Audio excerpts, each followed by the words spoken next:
Hi all, అందరూ ఎలా ఉన్నారు? ఏంటి సెటప్ చూపిస్తుంది అని అనుకుంటున్నారా? శ్రీరామనవమికి జరిగిన 3 days ఈవెంట్స్లో మనం క్రియేట్ చేసిన వీడియో అయితే బ్యాక్గ్రౌండ్లో ప్లే చేశారండి. అది చూసాక చాలా హ్యాపీ అనిపించింది.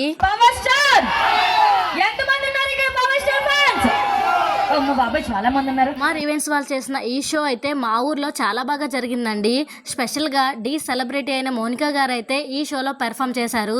ఏజ్ చాలా చిన్నదైన డాన్స్ స్టెప్స్ కానీ ఎక్స్ప్రెషన్స్ కానీ చాలా బాగా ఇచ్చింది. చూస్తున్నారు కదా, క్రౌడ్ అయితే చాలా ఎక్కువగా వచ్చారు. ఇంకా కొరియోగ్రాఫర్ కుమార్ గారు కూడా ఈ షోలో అయితే పెర్ఫామ్ చేశారండి. వాళ్ళే కాదు, వాళ్ళతో వచ్చిన ఆర్టిస్టులు కూడా ప్రతి సీన్ ని హార్ట్ఫుల్ గా అయితే చేశారు. ఈ సీన్స్ కానీ, జోకర్ షో కానీ, జిమ్నాస్టిక్స్ కానీ ప్రతిదీ లైవ్ గా చేశారండి. నేనైతే ఇలాంటి షోని మా ఏరియాలో ఎక్కడ చూడలేదు. అది కూడా మా ఊర్లోనే చూడడం ఇంకా బాగా ఎంజాయ్ చేశాం. ఎండ్ అయ్యేసరికి అయితే నైట్ 2 అయిందండి. అదే కాకుండా శ్రీకాకుళంలోని వస్తే డెవలపర్స్ అయితే మా ఊర్లో ఉన్న సోల్జర్స్ అందరికీ ఒక చిన్న సన్మానం అయితే చేశారు. అది కూడా మంచిగా